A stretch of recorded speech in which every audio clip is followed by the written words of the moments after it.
Primero vamos a orar antes de hacerles una pregunta. Señor, te doy tantas gracias por esta noche, por esta clase que nos permites tener este tercer miércoles para ver más tu corazón, Señor, acerca del consejo. Gracias te doy por mis hermanos. Te pido que podamos abrir nuestro corazón a tu palabra, a tu voz, porque sabemos que si escuchamos tu voz lo tenemos todo, porque sabemos que si escuchamos tu voz, las olas de nuestro corazón se apacientan, todo se ordena. Sabemos que si escuchamos tu voz, tú puedes, Señor, calmar cualquier tormenta, cualquier ansiedad, cualquier preocupación, Señor, que tengamos hoy. Sabemos que si escuchamos tu voz, podemos enfocarnos, Señor, en lo que nos estás diciendo. Gracias, Espíritu Santo, por cada uno de nosotros, por cada uno de los que están estudiando en Instituto Enviado, Señor. Te pido que traigas palabra esta noche y que nos ayudes a comprender las profundidades de tu corazón, Señor. En el nombre de Cristo Jesús. Amén. Amén. Maestra. Bueno, ahora sí, si alguien... Maestra. Sí, disculpe. Bueno, hola. Hola. Sí, sí, soy Mayra, nada más que no puedo ahorita prender mi cámara porque no tengo un internet muy estable. Entonces, Ok. si lo prendo se me va la señal. Está bien. Ok, Mayra, no te preocupes, está bien. Gracias. Si alguien se acuerda en qué nos quedamos la clase pasada, o qué fue lo último que vimos de la clase pasada. Si no estoy equivocada, relevancia contemporánea. Ajá, sí. Creo que lo que vimos nada más. Aunque los contextos culturales y sociales, ahí todo eso nos quedamos. Ok. ¿Quién Sí, más? los libros sapienciales también. Los libros sapienciales. Sí, así Y es. que íbamos a ver los aportes finales, parece que fue lo que dijo. Ajá, muy bien, sí. De los libros sapienciales no pude cerrar completamente el tema, pero hay un video que les quiero poner que resume muy bien y enlaza estos libros súper bien explicados. Entonces voy a compartir mi pantalla y les voy a poner este video. Como dura muchísimo, dura 16 minutos, lo voy a poner un poquito a una velocidad más rápida para que no dure los 16 minutos porque se nos va a ir mucho tiempo. Pero a la velocidad que lo voy a poner se va a entender muy bien, así que no se preocupen. Voy a compartir mi pantalla y empezamos con este. Ahí lo están viendo, ¿verdad? Sí. Ok. Sí. Ahora sí, vamos a silenciar nuestros micrófonos para que se pueda escuchar muy bien. Ya lo voy a poner. Proverbios, Eclesiastés y Job. Todos estos libros tratan con las mismas preguntas. ¿En qué clase de mundo vivimos? ¿Y cómo luce vivir bien en este mundo? O sea que hablan de cómo vivir bien. Sí, cada uno de estos libros trata con estas preguntas desde una perspectiva única. Y es importante que los entendamos para tener una perspectiva bíblica de la buena vida. Como un experimento mental, te podrías imaginar a cada uno de estos libros como una persona. Proverbios sería una maestra joven y brillante, y Eclesiastés sería el crítico agudo de mediana edad. Y Job sería el desgastado hombre viejo que ya ha visto de todo en su vida. Empecemos conociendo el libro de Proverbios, la brillante y joven maestra. Ella no solo es inteligente, ella sabe de todo, de trabajo, relaciones, sexo, espiritualidad. Ella tiene una perspicacia increíble. Ve cosas que no pudieras ver por ti mismo. Sería la amiga perfecta para tener cerca cuando necesitas un consejo muy específico. ¿Qué la hace tan inteligente? Proverbios puede ver las cosas que la mayoría de la gente no puede ver. Ella cree que hay una fuerza creativa invisible en el universo que puede guiar a las personas en cómo deben vivir. No puedes verla, igual que no puedes ver a la gravedad, pero afecta todo lo que hacemos. ¿Qué es esta fuerza? En hebreo se pronuncia Hokmah y usualmente se traduce al español como sabiduría. Es un atributo de Dios que Dios usó para crear al mundo y Hokmah ha sido entretejida en la tela de las cosas y de cómo funcionan. En donde sea que las personas estén tomando decisiones buenas, justas o sabias, están usando la Hokmah. En donde sea que alguien esté tomando una mala decisión, está trabajando en contra de Hokmah. Cierto, o como dice Proverbios capítulo 1, la complacencia de los necios los destruirá, pero el que escucha sabiduría vivirá seguro. Es como una ley moral del universo. Sí, es un patrón de causa y efecto y nadie puede escapar de él. Proverbios personifica todo esto como una mujer. La señora sabiduría. Ella anda por la tierra llamando, haciéndose disponible.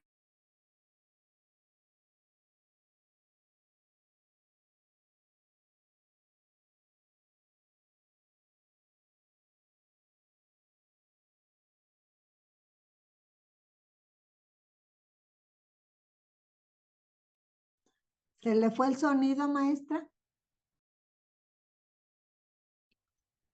No se escucha.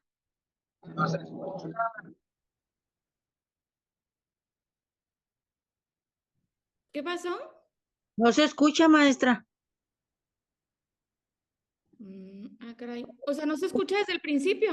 Al principio sí se escuchó. Como Cuando donde aparece sabiduría como mujer, ahí ya. como que- Aparece que se pausó. A ver. Ya. A ver. Ay, perdón.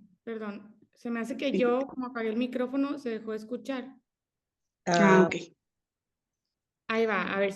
Me hacen así con un dedo a ver si se escucha, ¿eh? Crear una vida hermosa para ti y Ya. para los demás. Puedes crear con ella como un diseñador. Sí, de hecho, Hokmah en hebreo no significa simplemente conocimiento intelectual. La palabra también es usada para describir al talentoso artesano que sobresale en su oficio, como el que talla la madera o pule la piedra. Demuestras que posees Hokmah cuando la pones a trabajar y desarrollas la habilidad de hacer una buena vida. Bien, eso tiene sentido. Entonces, sigamos. Encontremos un poco de sabiduría. Antes de que lo hagas, Proverbios tiene otra cosa muy importante que hay que considerar. Hokmah no es una fuerza impersonal, es un atributo de Dios mismo. En el pensamiento hebreo, tu camino para convertirte en sabio tiene que empezar en lo que Proverbios llama el temor del Señor. Es el respeto sano de la definición de Dios del bien y del mal. La verdadera sabiduría significa aprender esos límites y no cruzarlos. Todas esas ideas que acabas de desarrollar están en los capítulos del 1 al 9 de Proverbios.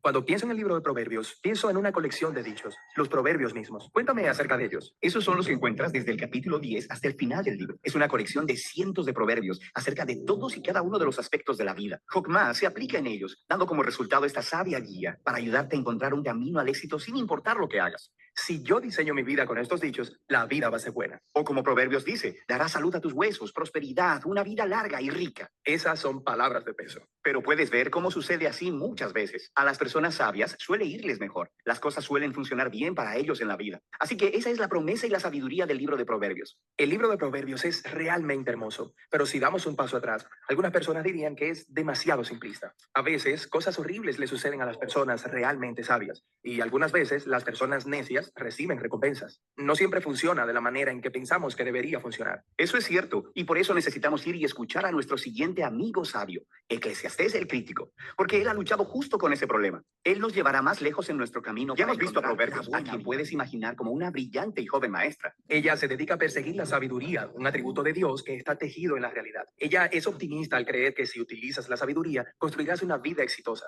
Entonces llegamos con Eclesiastés, que es más bien como un crítico de mediana edad, y él dice: ¿tú piensas que usar la sabiduría te traerá éxito? Mejor sigue intentando, porque la vida aquí debajo del sol no tiene sentido. Esa es una frase que él usa mucho en este libro. Para entender este libro, primero tenemos que darnos cuenta de que estamos escuchando dos voces. Primero está el maestro, a quien estamos llamando el crítico. Él es la voz principal en el libro. A él lo presenta otra figura, el autor. Él es quien reúne las palabras del crítico y luego, al final del libro, resume todo y tiene la última palabra. Porque el autor quiere que escuchemos al crítico. Quiere poner de cabeza tu perspectiva del mundo. Él dejará que el crítico explore tres cosas acerca del mundo que son realmente perturbadoras. Debemos advertirte que son bastante intensas. La primera es el paso del tiempo. O como dice el crítico, generaciones van y generaciones vienen, pero la Tierra ha estado aquí mucho antes que nosotros y lo estará mucho después. Nadie recuerda a las personas de antaño, y todas las personas que están por venir también serán olvidadas por aquellos que vienen después de ellos. Así que en una escala cósmica, tú y yo somos un pestañeo. Las estrellas nacen y luego mueren y forman planetas que orbitan estrellas nuevas. Esos planetas cambian con el paso del tiempo y eventualmente se consumen. En medio de este trasfondo cósmico, toda mi existencia es como un pestañear en el tiempo. Lo que nos lleva a la segunda observación perturbadora del crítico. Todos vamos a morir. Los humanos se enfrentan al mismo destino que los animales, la muerte. Todas las personas, los justos e injustos, los buenos y los malos, aquellos que ofrecen sacrificios a Dios y los que no, todas ellas comparten el mismo destino. Toda esta actividad y locura, y después todos nos unimos a los muertos. Este libro es deprimente. También lo es la última cosa perturbadora para el crítico, y es la naturaleza aleatoria de la vida. En Proverbios, la vida no es aleatoria. Hay una clara relación causa y efecto entre hacer el bien y ser recompensado. Pero la vida no siempre funciona de esa manera. El crítico ha observado el error en el sistema. Lo llama suerte o azar, o en sus propias palabras, no es de los ligeros la carrera, ni de los valientes la batalla, y tampoco de los sabios es el pan, ni de los entendidos las riquezas, ni de los hábiles el favor, sino que el tiempo y la suerte les llegan a todos. Su punto es que en realidad no puedes controlar nada en la vida. Es simplemente demasiado impredecible. Si quieres dominar la vida, Te estás conformando con una derrota. A lo largo del libro, el crítico usa una metáfora para unir todas estas ideas perturbadoras. Él dice que todo en la vida es hevel, cerca de 40 veces. Es una palabra hebrea que significa humo o vapor. Como el humo, la vida es hermosa y misteriosa. toma una forma y antes de que te des cuenta, toma otra. El humo se ve sólido, pero intenta tomarlo. Se deslizará entre tus dedos. Cuando estás en medio de su espesura, como la niebla, es imposible ver claramente. Nuestras traducciones modernas han perdido la metáfora y usualmente traducen hevel como vanidad, como sin sentido. Pero si lees cuidadosamente, el crítico no está diciendo que la vida es vana, sino que su sentido nunca está claro. Como el humo, la vida es confusa, es desorientadora e incontrolable. ¿Qué se supone que hagamos con todo esto? Sorprendentemente, el crítico reconoce primero la perspectiva de Proverbios. Él dice que es realmente una buena idea aprender sabiduría y vivir en el temor del Señor. ¿En serio? Digo, él acaba de decir que eso no nos garantiza el éxito. Pero él sabe que es lo correcto. En segundo lugar, y más frecuentemente, él dice que ya que no puedes controlar tu vida, deberías dejar de intentarlo. Aprende a sujetar las cosas con una mano abierta, porque en realidad solo puedes tener control de una cosa, de tu actitud hacia el ahora. Deja de preocuparte, él dice, y elige disfrutar una buena conversación con un amigo, o el sol en tu rostro, o una buena comida con las personas que quieres. Las cosas simples de la vida. Sí, tanto las cosas buenas como las malas, porque ambas son ricos regalos de Dios. Y esa es la sorprendente sabiduría de Eclesiastés. Escuchar al crítico es doloroso y puede llevarte a algunos lugares oscuros. Esa es la razón por la que el autor habla al final del libro. Él no quiere que pierdas la esperanza. Él quiere hacerte humilde, una persona que confía que la vida tiene sentido, incluso cuando no puedes encontrarlo. Que un día Dios va a dispersar la Hevel y traer justicia sobre todo lo que hemos hecho. Él nos dice que la respuesta adecuada a todo esto es temer al Señor y guardar sus mandamientos. Hay una voz más en la literatura de sabiduría de la Biblia, y ese es el libro de Job. Él nos traerá la muy necesaria y final perspectiva en nuestro camino. El hacia la primero, sabiduría. Proverbios, nos mostró que Dios es sabio y justo. Aprendimos que Dios ha ordenado el mundo para que sea justo. Los rectos sean recompensados y los malvados sean castigados. En otras palabras, obtienes lo que mereces. Pero luego encontramos al Eclesiastés, quien nos indica que las personas no siempre obtienen lo que merecen. Él dijo que el mundo no siempre es justo. La vida es impredecible y difícil de entender, tal como el humo. Esto hace que te preguntes, ¿es Dios sabio y justo? Exactamente. Esa pregunta se explora en el último libro de sabiduría, Job. Vayamos allá. Job comienza con una extraña historia que tiene lugar en los cielos, los cuales son descritos como algo parecido a un centro de comando celestial. Dios está allá con unas criaturas angelicales llamadas los hijos de Dios. Todos se están reportando ante él. Dios señala a un hombre llamado Job, su siervo, mostrando cuán justo y bueno es. Luego, una de esas criaturas angelicales se acerca. En el hebreo se le conoce como Satanás. Satanás, ¿quién es él? Esta palabra es en realidad un título que literalmente significa el adversario. De todo este grupo, él es el que está cuestionando la manera en que Dios está gobernando el mundo. Él propone que Job podría en realidad no amar a Dios y que solamente es una buena persona porque Dios lo recompensa. Si Dios le quitara a Job todas las cosas buenas que le ha dado, entonces vería cómo es su verdadero ser. Así que piensa que Job solo está siguiéndole la corriente al sistema. Exactamente. Tal vez él solo está obedeciendo para conseguir lo que quiere. Dios accede a este experimento y le permite a Satanás que haga sufrir a Job. Job pierde todo y a todos los que ama. Es devastador. Recuerda, él no merece nada de esto. Dios mismo lo dijo. Lo asombroso es que en medio de todo este sufrimiento, Job aún alaba a Dios. Por lo menos en los capítulos 1 y 2. Pero luego en el capítulo 3 descubrimos cómo en realidad se está sintiendo en su interior. Él expresa este poema que revela su devastación.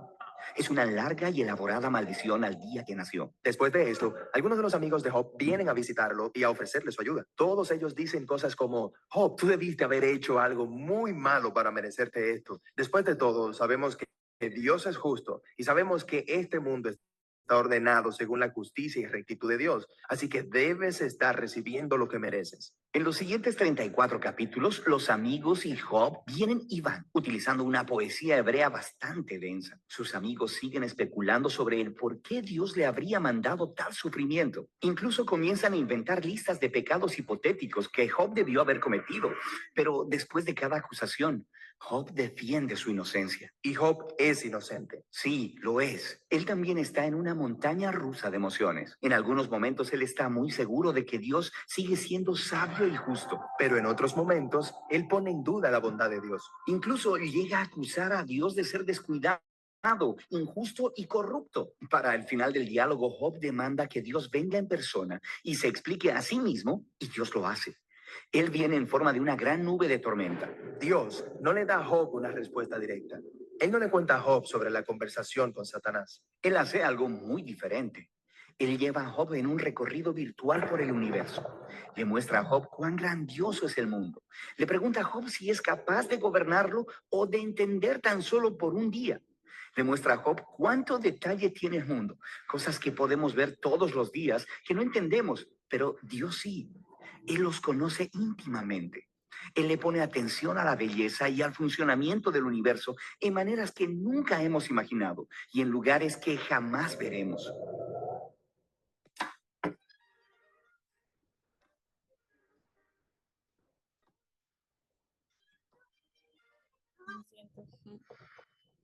Para concluir, Dios le muestra a Job dos majestuosas bestias y presume de lo magníficas que son. Sí, son peligrosas. Digo, te matarían sin siquiera pensarlo. Dios dice que no son malvadas. En realidad son parte de su mundo bueno. Y eso es todo. Esa es toda la defensa de Dios. Es un poco extraño. ¿Qué es lo que está pasando?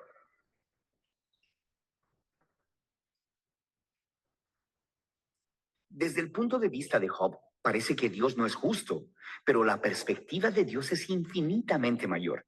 Él está interactuando dinámicamente con toda la complejidad del universo cuando toma sus decisiones. Esto es a lo que Dios llama su sabiduría. La solicitud de Job de que Dios se defienda es en realidad algo absurdo. Él no podría comprender esta clase de complejidad aún siquiera. Entonces, ¿dónde nos deja esto? Esto deja a Job en una condición de humildad. Job nunca supo por qué sufrió y sin embargo es capaz de vivir en paz y en el temor del Señor. Pero no es ahí donde termina el libro, porque después de esto, Dios le restaura a Job el doble de todo lo que había perdido. De nuevo, esto es sorprendente. ¿Es esto una recompensa? ¿Está Dios diciendo, felicidades, Job, pasaste esta complicada prueba? No, el libro completo aclaró el punto de que la pérdida de todo lo que Job tenía no era un castigo y por lo tanto devolvérselo no era una recompensa. ¿Por qué les devuelto? Aparentemente Dios en su sabiduría decidió hacerle un regalo a Job. No sabemos por qué, pero lo que sí sabemos es que Job es ahora la clase de persona que sin importar lo que venga, bueno o malo, puede confiar en la sabiduría de Dios. Y este es el libro de Job y el final de nuestra serie sobre la sabiduría. Estos libros bíblicos de sabiduría son asombrosos. Cada uno ofrece una perspectiva única sobre la buena vida. Necesitas leerlos todos juntos a medida que aprendes a vivir con sabiduría y en el temor del Señor. ¿Qué les pareció? ¿Alguien quiere opinar algo sobre esto? ¿Era nada más para cerrar estos libros? Y no quedaran volando, porque estamos viendo el Antiguo Testamento. En el tema pasado estábamos viendo el Antiguo Testamento y ahorita más adelante vamos a iniciar el Nuevo, si nos alcanza el tiempo. Pero ¿alguien tiene alguna aportación o alguna observación o algo que no sabían acerca de estos libros y les llamó la atención? Tenemos 2 minutos para comentar. Pues yo al final del libro de Job no sabía donde dice que él le dio el regalo. O sea, al último pues sí fue la bendición que Dios le dio, ¿verdad? Que le dio una familia nueva y pues lo bendició grandemente, ¿verdad? A pesar de todas sus pérdidas, él nunca renegó, ¿verdad? A pesar de todo lo que sufrió, una vida muy, muy, muy dolosa, pero dice que al fin él le regaló Y yo esa palabra, ¿verdad? Me impactó porque, pues sí, no fue como que para consolarlo, ¿no? Se lo regaló. Yo pienso que por la confianza que él vio en él, ¿verdad? Y su corazón noble, me impactó esa palabra, el cierre, maestra, es todo. Gracias, hermana Magdalena. Bien. La hermana Itza. Ajá. Bueno, a mí me gustó mucho cómo fue enlazándose los tres libros, ¿verdad?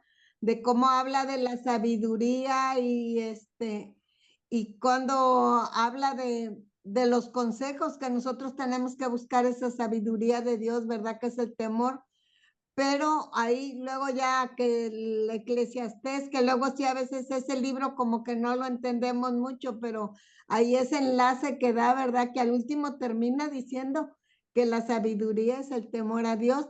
Y luego, pues ahí vemos a Jacob, a Job poniendo en práctica esa sabiduría. Y Así es. entonces, bueno, yo así lo entendí. Sí, Y me muchas gustó. gracias. Gracias, Itza. Sí, es sorprendente cómo ninguno de los libros se contradice, sino que se complementa a la perfección. Ninguno está renegando del Señor, sino que nos lleva a la dependencia del Señor. Nos está diciendo, deja de querer tener el control. Ese es a lo que nos lleva a los tres. Aunque Proverbios motiva a vivir una vida en orden, llena de sabiduría, en donde hay principios bíblicos que si yo los practico, voy a tener como consecuencia resultados buenos, ¿no? Pero luego viene Eclesiastés donde dice, bueno, es que la muerte llega para justos e injustos.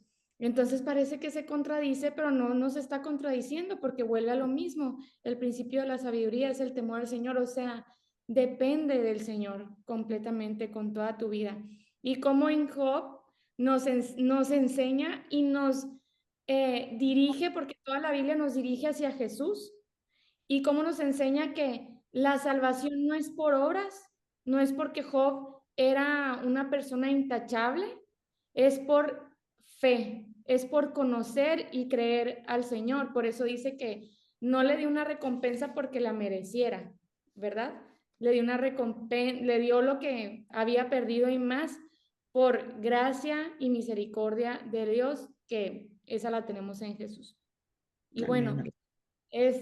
para continuar, les voy a volver a compartir mi pantalla.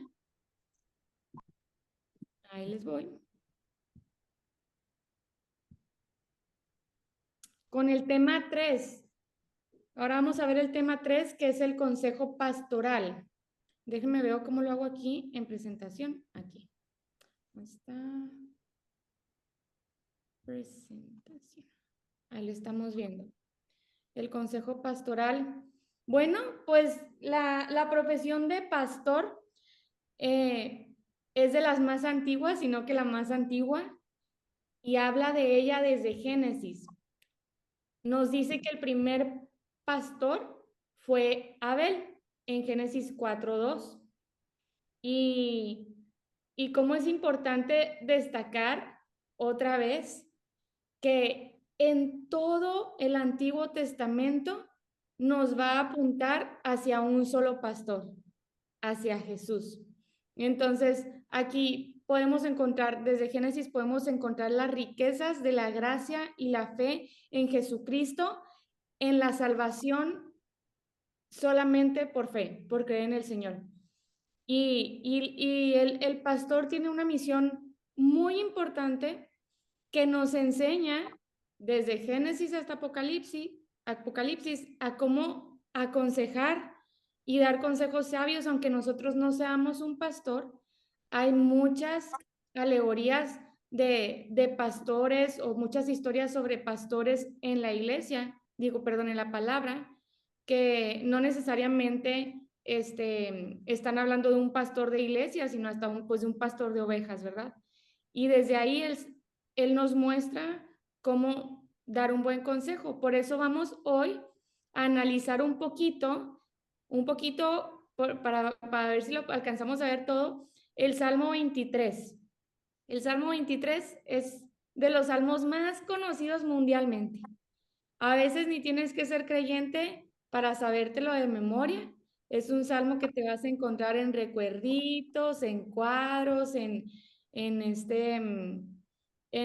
diferentes lugares que a lo mejor ni cristianos son, ni católicos, porque es un salmo que a toda persona nos conviene saber. Y vamos a tener una actividad, pero yo creo que la voy a hacer más rápida, porque ya son las 8:32. La siguiente actividad consta de lo siguiente. Vamos a hacer otra vez equipos. Es que esto es muy importante que se hable, que se dialogue. Vamos a hacer equipos. Punto número 1, van a nombrar a un vocero para que cuando nos volvamos a reunir todos juntos aquí, ya sepan quién es el vocero de su equipo. Número 2, entre todos van a extraer y comentar las características o adjetivos que provee o que tiene el pastor del Salmo 23. ¿Sí?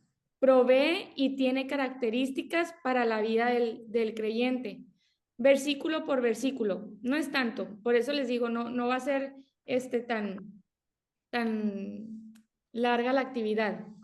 Y luego el punto número 3, ahorita si quieren les tomo una foto a si se las mando por WhatsApp para que no se les olviden de qué se trata la actividad.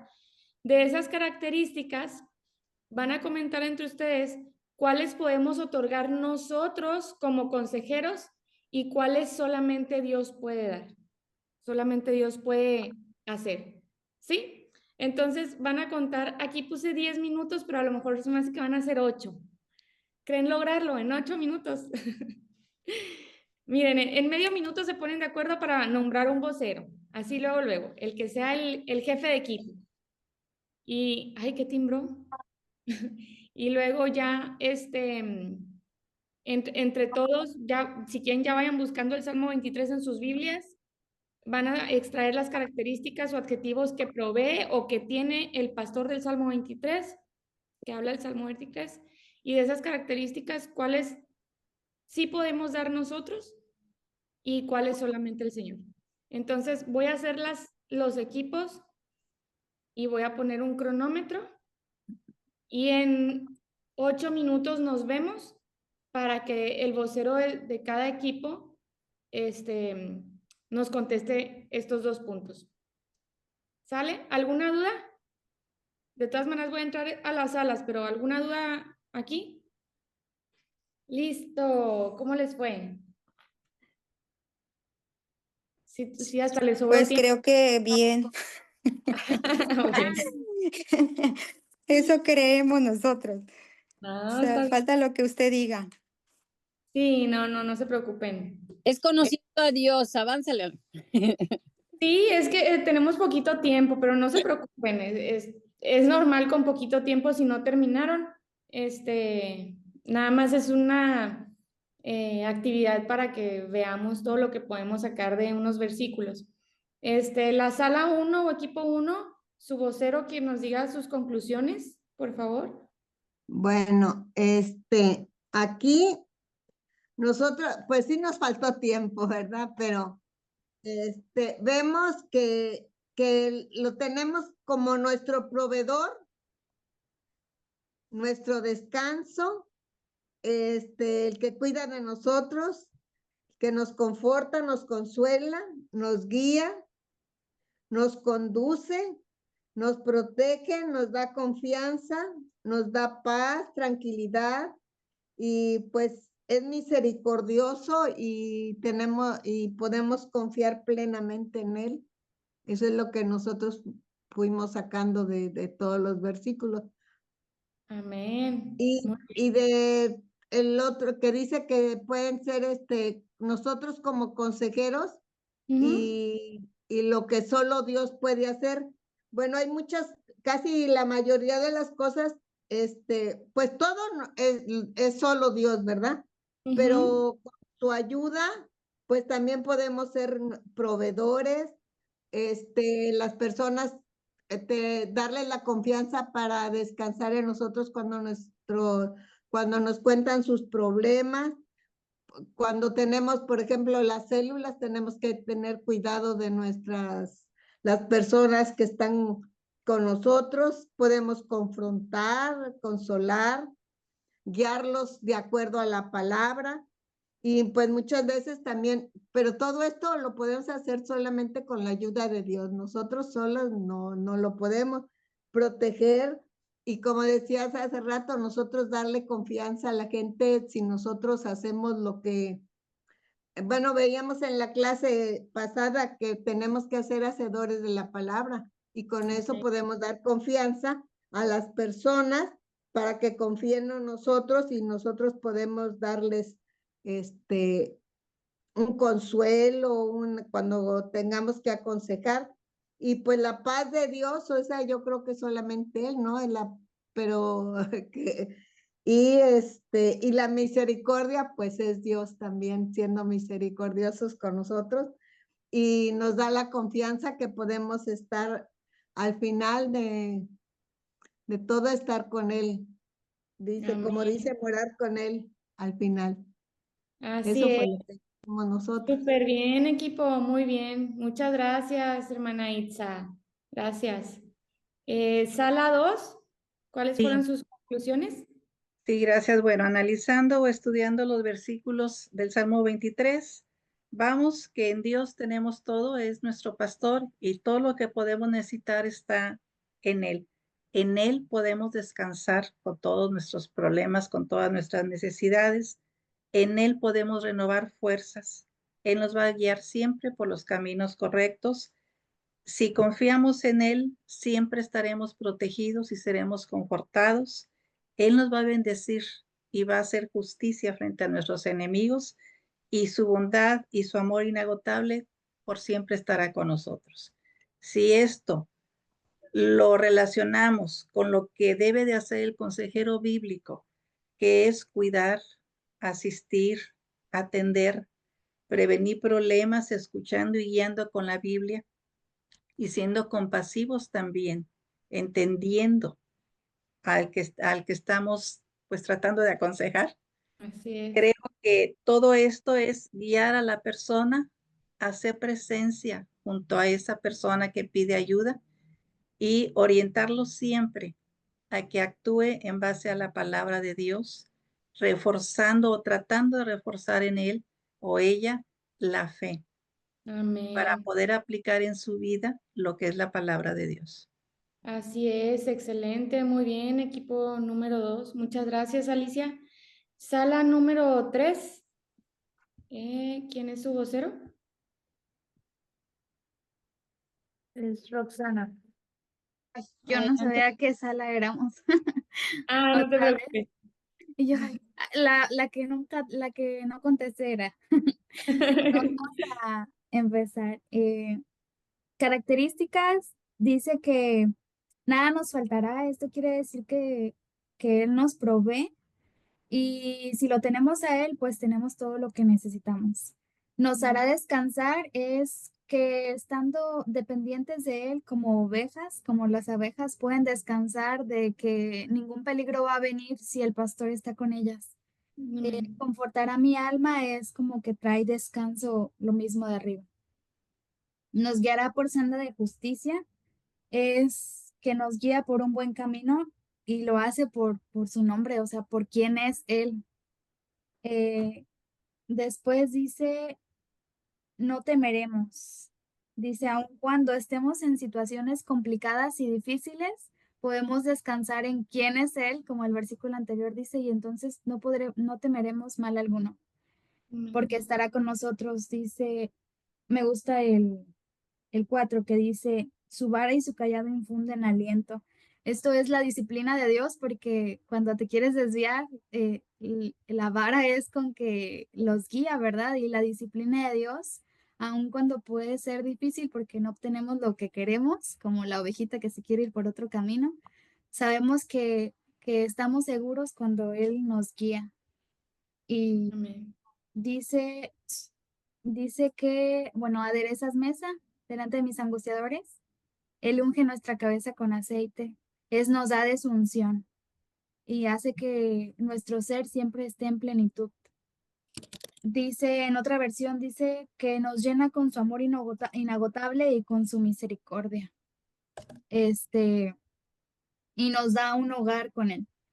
Las características que podemos dar a otros es guiar por sendas de justicia, y esto es a través de la palabra de Dios, a través de la Biblia. Podemos guiar a otros por sendas de justicia.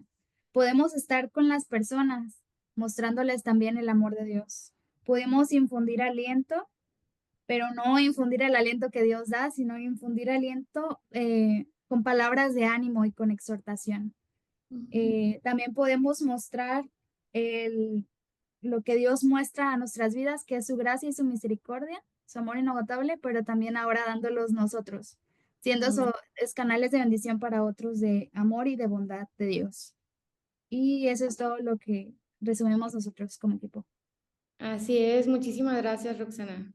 Qué padre lo de dar de gracia por lo que hemos recibido de gracia, lo podemos dar. Gracias. Sala 4, ¿quién es su...? Yo creo que es la mía. La sala 4 es la última, ¿verdad? Sí. Bueno, pues es pastor, es proveedor, da descanso, nos cuida, nos da la fuerza, nos guía, es justo, nos encontramos reposo, es protector, nos corrige, nos da gracia, nos sella con el Espíritu Santo, nos hace el bien, nos da misericordia, es un Dios presente. Y en la presencia, y por gracia, en la presencia de Dios estaremos y viviremos para siempre. Y lo que podemos hacer nosotros, pues, es acompañar en el proceso, guiar y animar, corregir en amor, hacer el bien, misericordia y estar siempre presente en todo momento. Amén, excelente. Muchas gracias. Muchas gracias. Gracias. Lo hicieron súper bien, y eso que fue bien poquito tiempo. Les voy a compartir nuevamente, los felicito, de verdad. Les voy a compartir nuevamente mi pantalla para ver lo que, del libro en el que me estoy guiando, lo que nos enseña, que pues realmente lo mencionaron casi todos ustedes, creo. Aquí, déjenme les hago como presentación. Del Salmo 23, Jehová es mi pastor, pues provee una relación personal, ¿verdad? De pastor a oveja es una relación personal, o al menos así debería de ser. A lo mejor por ser iglesias a veces tan grandes, precisamente el pastorado se complica un poco, y hay otros líderes y hay otras personas sabias que pueden ayudar a que las ovejas tengan una relación personal para que los puedan guiar. Nada me faltará, pues es una provisión muy general, pero luego viene en lugares de delicados pastos, es una provisión específica. O no nada más nos deja Dios de que, nada te faltará, pues sí, ahí volando, ¿de qué está hablando? No, el Señor nos da lo que necesitamos. En hebreo viene de la palabra ra, y es alimentar. Él nos alimenta. Me hará descansar junto a aguas de reposo. Él provee descanso físico y emocional. Confortará mi alma, provee perdón. Esto yo no lo sabía, lo aprendí aquí leyéndolo, que viene del hebreo shub, no sé si se diga así, pero dice volverse o arrepentirse. Eso es lo que trae confort, verdadero confort a nuestra alma, porque ¿quiénes de nosotros cuando llegamos a Cristo no nos sentíamos o no nos dimos cuenta que estábamos abrumados de la culpa? Cuando se nos muestra la ley y de lo que, del destino al que íbamos, y luego vemos la gracia, decimos, wow, el Señor de lo que me salvó y de lo que me sacó. No hay confort igual, no hay confort comparable al que nos otorga el perdón del Señor. Y luego, me guiará por amor de su nombre, provee dirección intencional. Ahí podría decir nada más, me guiará, pero dice por amor, y de su nombre. Entonces es una provisión de dirección intencional que traza una visión y una decisión y una destreza, da una dirección perfecta, ¿verdad? Por amor de su nombre, yo aquí le agrego Él es fiel. Él no se puede negar a sí mismo y podemos confiar plenamente en Él. Y ahorita los que mencionaban, creo que en el equipo 1, hablando de la confianza, algo que debemos de guardar muchísimo nosotros es la confianza que nos tienen las personas, porque es algo que si se pierde, se batalla mucho para volver a construir. La confianza en cualquiera de nuestras relaciones, ¿verdad? En nuestra relación de pareja, de matrimonio, de amistad, de padre a hijo, de hijo a padre, cuando la confianza se rompe, nada más por un error de confianza, puedes tardar años, no sé, meses, años en volver a reconstruirla. Cuando la confianza se pierde, crea una herida muy fuerte en el corazón. Entonces nosotros tener mucho cuidado de qué comentamos de la vida de los demás con otros. Tenemos que ser personas confiables como nuestro Señor. No podemos andar diciendo, oye, te lo digo para que ores, para que me ayudes a orar por fulanito, porque está pasando por esto y esto y esto. No, no pida ayuda si la persona no le dio el permiso de buscarla. Incluso justo hoy yo le pregunté a una chica si podía contarle algo que ella me dijo a mi marido para que mi esposo me ayudara a orar. Aun cuando es mi esposo, yo tengo que guardar la confidencialidad y la confianza de la persona que me está comentando algo delicado, ¿verdad? En su vida. Entonces, siempre preguntar y evitarnos, pues, murmurar y el chisme, aún con la intención de que te ayuden a orar. Escuchen este consejo, pidan permiso, siempre, ¿sí? Y háganlo con una persona confiable, claramente, también. Y luego, aunque pase por valle de sombra de muerte, como lo dijeron ahorita, provee su presencia en la aflicción y también es luz, también lo mencionaron, ¿verdad? Tu vara y tu callado provee seguridad. Del hebreo viene la palabra nasham, que significa consolar, confortar, animar, respirar a fondo, y es sinónimo metanoco, que significa confrontar, o sea, las dos cosas, ¿verdad? El callado me da protección, pero la vara me da disciplina y es la confrontación, las dos cosas que necesitamos, cuidado y disciplina. Siempre nos van a guardar la vida estas dos cosas. Y luego preparas mesa en presencia del enemigo, mi copa está rebosando. Ay, me encanta leer esta parte, ¿no? Porque puedo confiar en que en el Señor está la justicia. Y esto nos provee un estado de gozo y satisfacción. Aunque no lo veamos en esta vida, como en Eclesiastés, ¿verdad? Que nos dice, tal vez no tal vez, el injusto también prospera.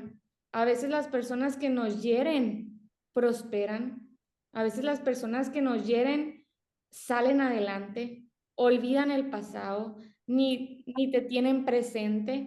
Y uno acá, ¿verdad? Pensando todavía en la herida y dándole vueltas, pues debemos de descansar en esta parte del Salmo 23. Preparas mesa en presencia del enemigo, perdón, el bien y la ¿dónde? Sí, en presencia del enemigo mi copa está rebosando. Hay que confiar en que al Señor nada se le escapa y que todos y cada uno de nosotros vamos a rendir cuentas delante de Él. Después en otra clase veremos más sobre el tema de la justicia y la venganza. Pero en el Salmo 23 podemos descansar en esto. Ahí está llorando mi bebé, una disculpa. Dice, el bien y la misericordia me seguirán todos los días. Bueno, pues provee una esperanza inigualable, la única que tenemos en el Señor. Yo les digo mucho a los adolescentes, a los jóvenes, El mundo es una jungla y en cualquier momento o te pierdes o alguien más grande que tú te devora. Entonces, siempre tener bien puesta nuestra esperanza en Cristo, porque las misericordias son nuevas cada mañana. Y luego, en la casa del Señor, ahí se me pegaron ahí las palabras, moraré por largos días. Provee un lugar seguro el Señor. Es una promesa de un lugar seguro que no solamente nos lo vamos a tener en la eternidad, sino lo provee desde ya. Ese lugar seguro lo provee desde ya. Entonces, bueno, el Salmo 23, como pueden ver, nos puede, o sea, actúa de dos maneras. Nos ayuda para nosotros como personas aconsejadas, y nos ayuda también como guía para aconsejar. Nosotros queremos imitar a ese pastor, y aunque no nos va a salir a la perfección, pues a depender de la oración del Espíritu Santo para que podamos hacerlo de la mejor manera. Le doy adelante. Y bueno, aquí puse una línea del tiempo, espero que sí se pueda ver bien. ¿Cómo le hago para verla yo? Ahí está. De lo que hemos visto más o menos hasta ahora, ya para cerrar Antiguo Testamento, bueno, lo vamos a cerrar con un ejemplo ahorita. ¿Qué hora es? 9:07, sí, todavía tenemos tiempo. Cómo vimos a Dios como consejero y sanador del humano afectado por el pecado desde el principio. Lo vimos como pastor y como guía. Vimos la santidad de Dios, que es una implicación en la salud. Salud y santidad, vimos que provenía de la misma palabra o adjetivo del Señor, que es Jehová Rafa, Dios santo, Dios sana. Vimos la tarea de cura del alma en hombres, que eran hombres como el sacerdote, el profeta, y el Jacmín, que era una persona sabia, no sé si lo recuerdan, ¿no? Que resolvía problemas prácticos, ¿no? Aconsejaba cosas de la vida común y diaria. Y luego vimos desde Génesis hasta Salomón, sabiduría, dependencia, búsqueda de la madurez personal y adquisición de sabiduría. Ahorita vimos el Salmo 23, vimos los libros sapensales, que son de David a Salomón.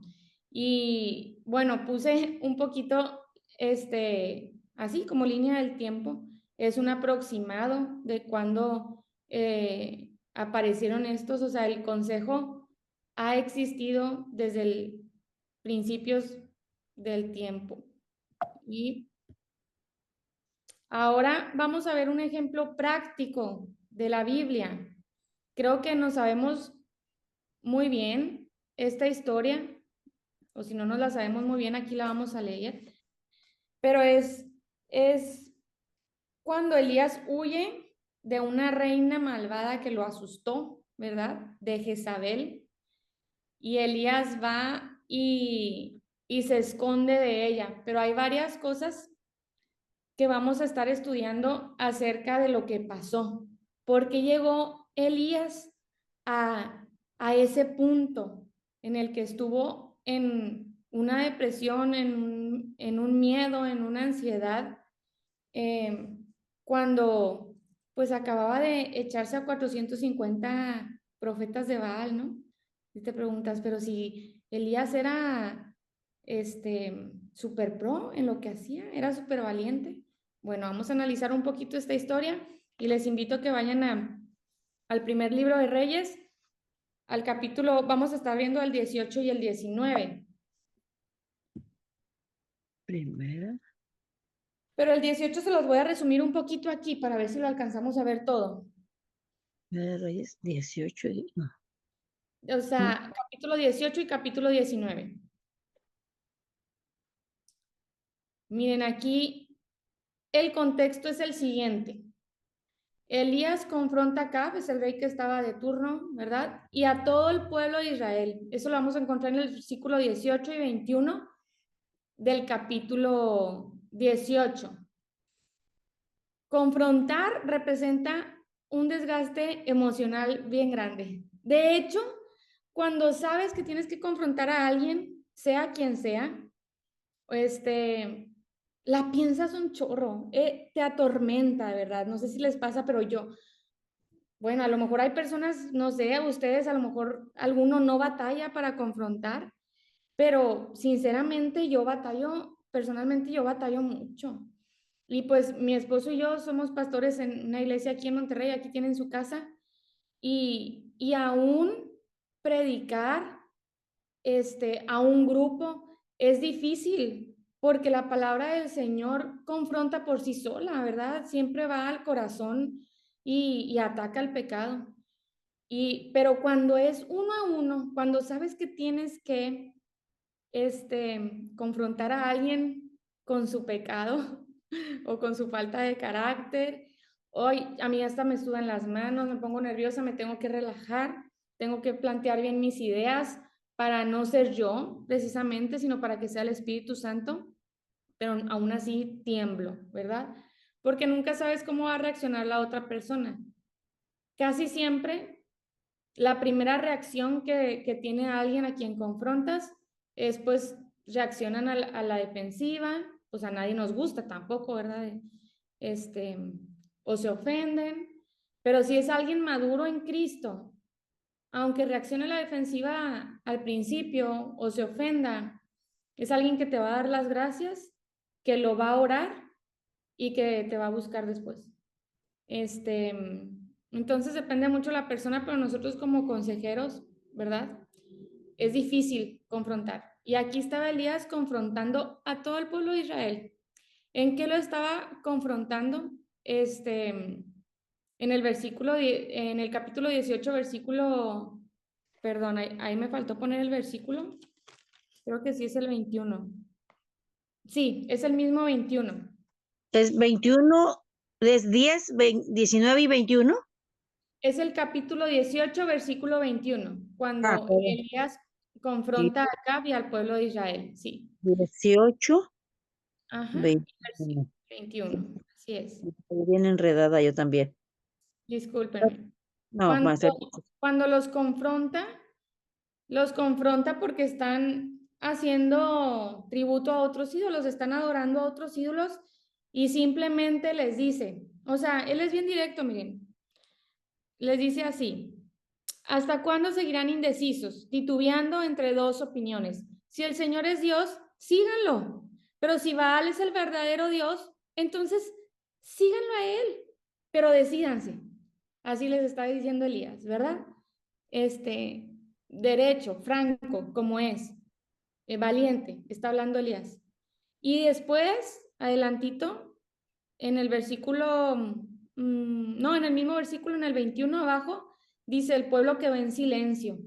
Híjole, cuando uno está predicando, compartiendo, y ves al que está bostezando y que hay puro silencio, o al que está haciendo cara de enojado, como si estuvieras cayéndole una pedrada, o al que está con cara de indiferente, así como que no me importa lo que estás diciendo. Bueno, pues Elías estaba enfrentando a un pueblo que se había quedado en silencio. Yo creo que Elías se sentía fuera de lugar, o se sintió fuera de lugar por un momento. Después, Dios lo respalda y envía fuego a su altar en el versículo 38. Se los estoy súper resumiendo, ¿verdad?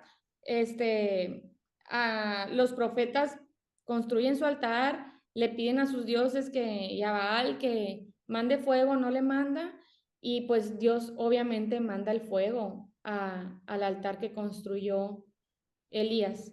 Y luego después Elías mata a todos los profetas. O sea, wow, se aventó 450 personas de su mano.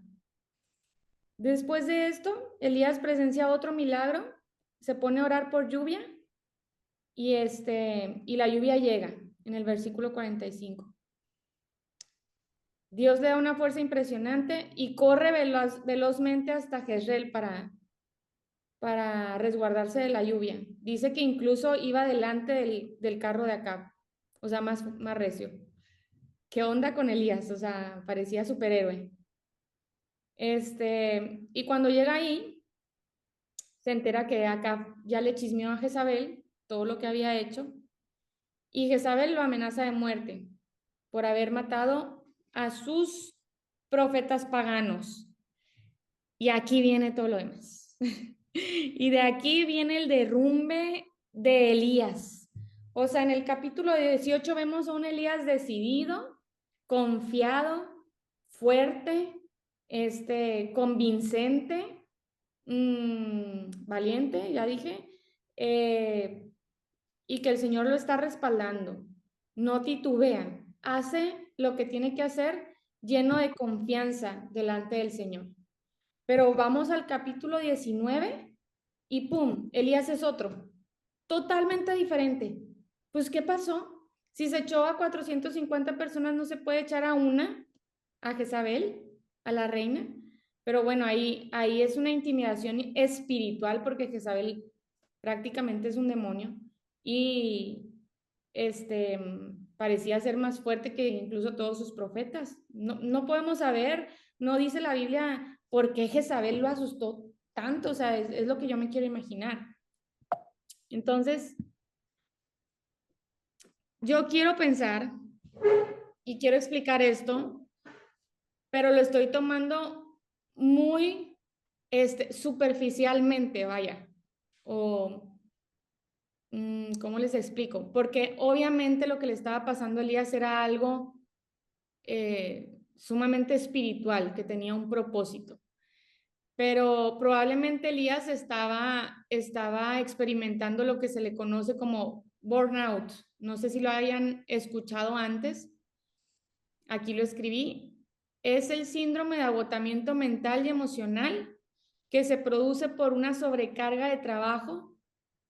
También se conoce como síndrome de desgaste profesional o síndrome del quemado. Eso significa burn.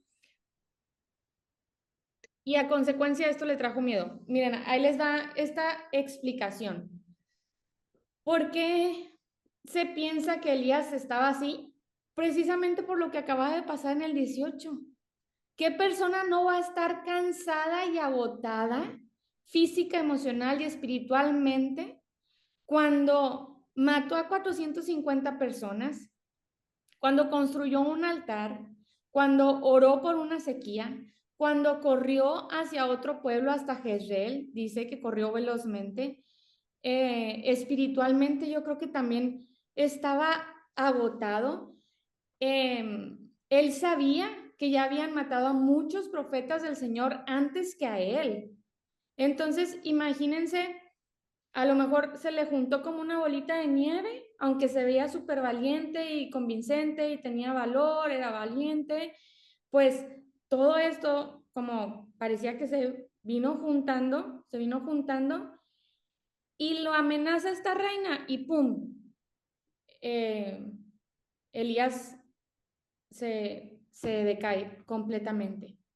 A veces, no sé si les ha pasado, yo creo que a muchos, cuando tenemos un agotamiento mental y emocional que nos excede, y ahorita vamos a ver las causas de por qué nos pasa esto, pero cuando tenemos este agotamiento, cualquier otra cosa, sea grande o pequeña, la vemos de otro tamaño, enorme.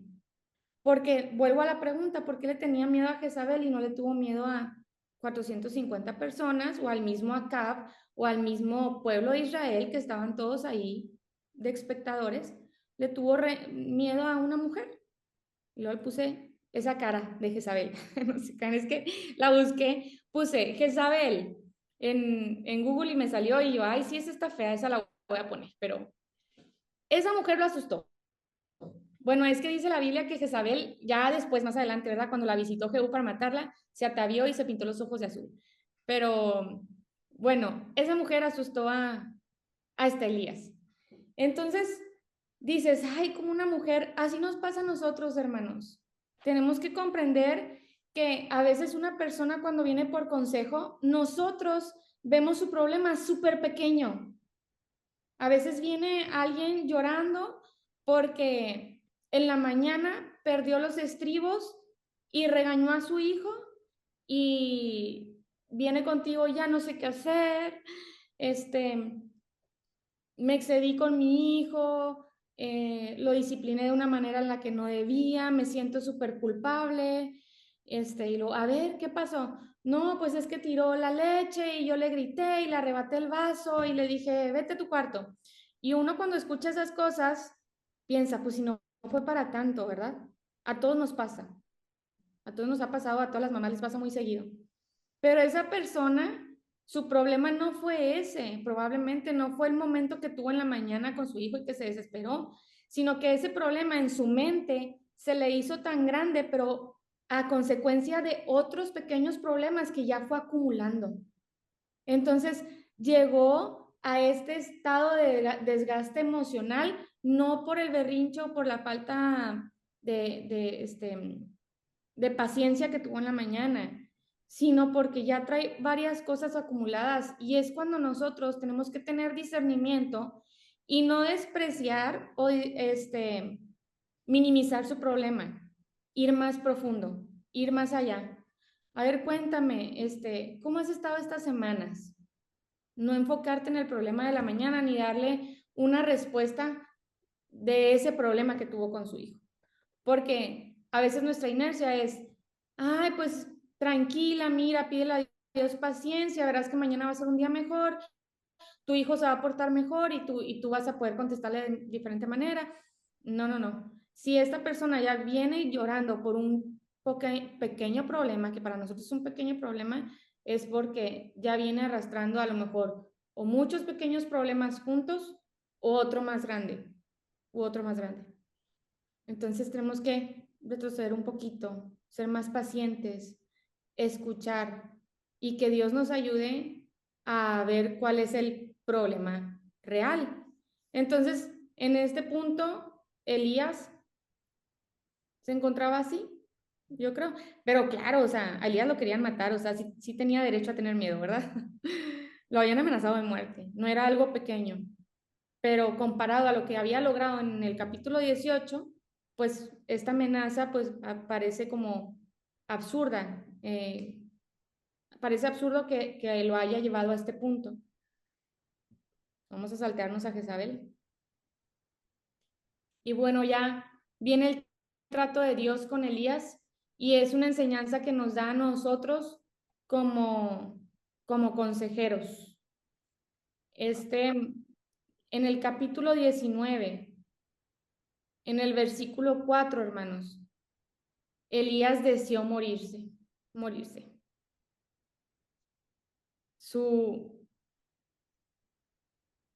Su agobio, su estrés, su ansiedad era tanta, su depresión que deseó morirse. No tuvo, miren, hay muchas personas que sí tienen pensamientos suicidas, pero hay otras personas que están en depresión y no precisamente tienen pensamientos suicidas, sino pensamientos como el de Elías, que es como, prefiero rendirme, ya no hay solución a esto más que me lleve, Señor. Así lo dijo Elías. Basta ya, Señor, quítame la vida, porque no soy mejor que mis antepasados que ya murieron. Elías aquí no podía pensar claramente.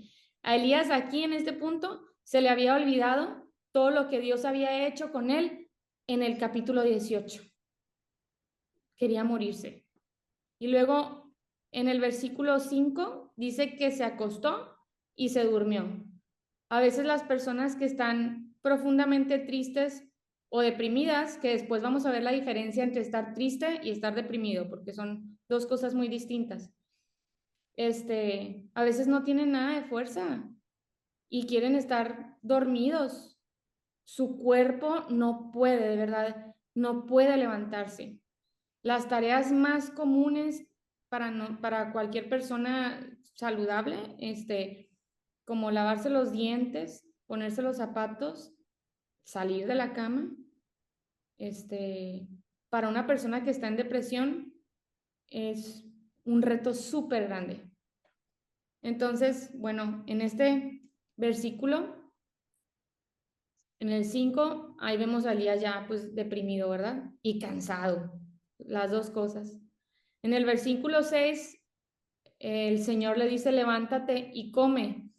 Y la Biblia especifica que había alimento cerca de su cabeza. Aquí Dios todavía no le está preguntando qué tienes, qué pasa, qué haces aquí, por qué estás así. Primero le está dando una provisión que sabe que Elías necesita y se la pone cerca, porque Elías está derrotado. Dice, había alimento cerca de su cabeza. Levántate y come. Nosotros, como consejeros, tenemos que ser esas personas que a lo mejor no siempre vamos a dar el consejo inmediatamente, pero sí vamos a proveer algo que la persona necesite.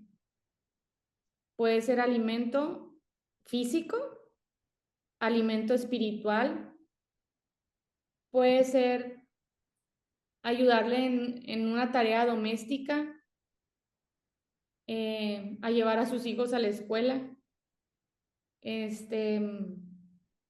no sé qué más se les ocurre.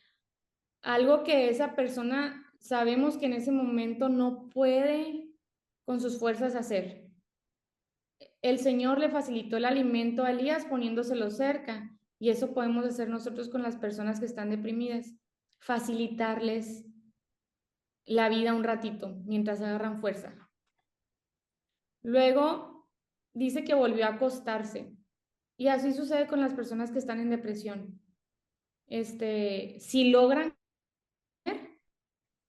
ya se les acabó la energía ahí y vuelven a dormir. En el versículo 7 le vuelve a decir el Señor, levántate y come, y ya le está adelantando que tiene que hacer un viaje, que tiene un viaje por delante. Elías se levantó, comió, bebió y viajó durante 40 días.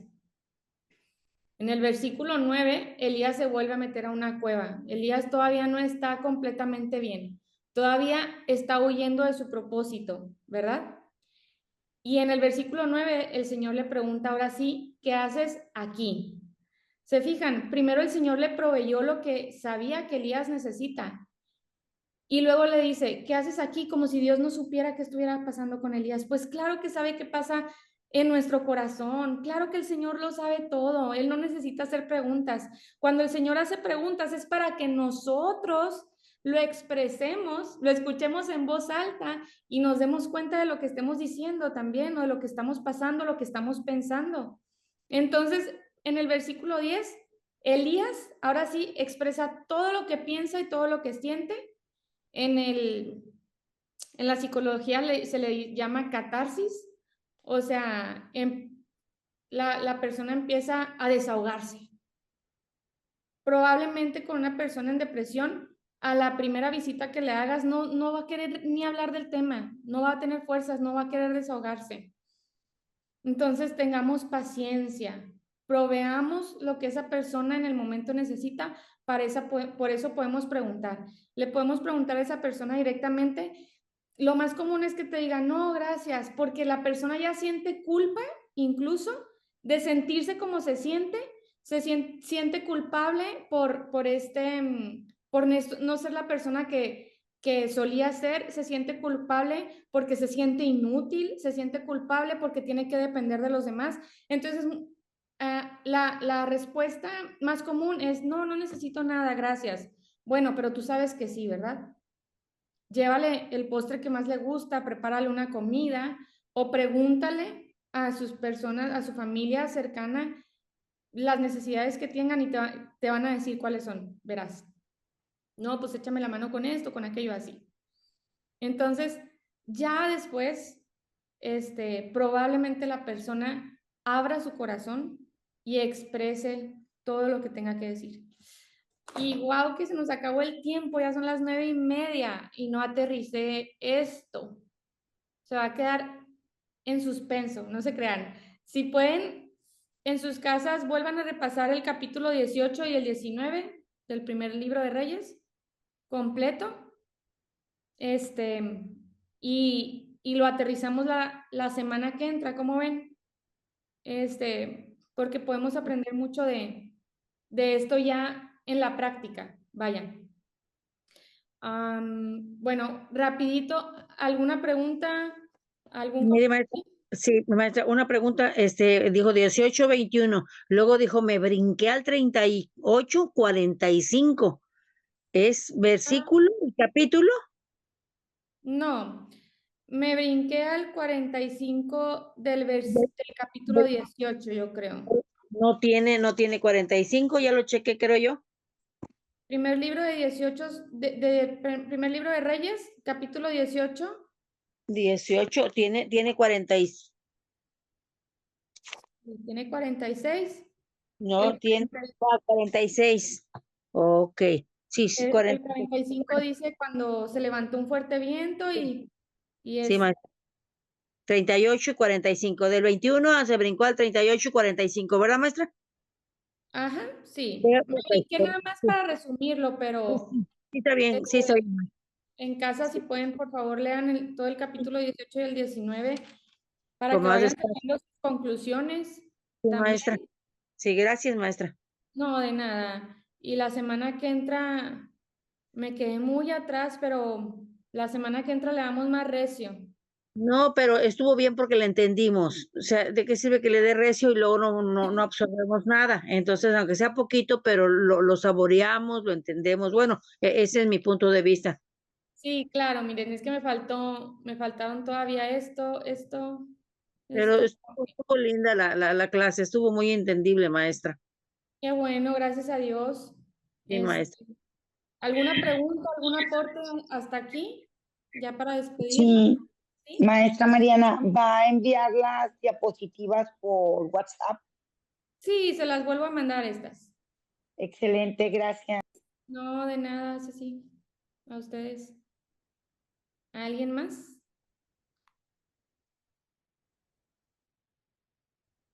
Bueno, pues entonces nos vemos la semana que entra, con el favor de Dios. Y pues la tarea es esa, leer este primer libro de Reyes, capítulo 18 y 19, sacar algunas conclusiones, las que ustedes tengan, Ajá. y las compartimos la semana que entra. ¿Sí? Primero. Sí, maestra. Gracias. Por su atención, Dios los bendiga y nos vemos el próximo miércoles, con el favor de Dios. Amén.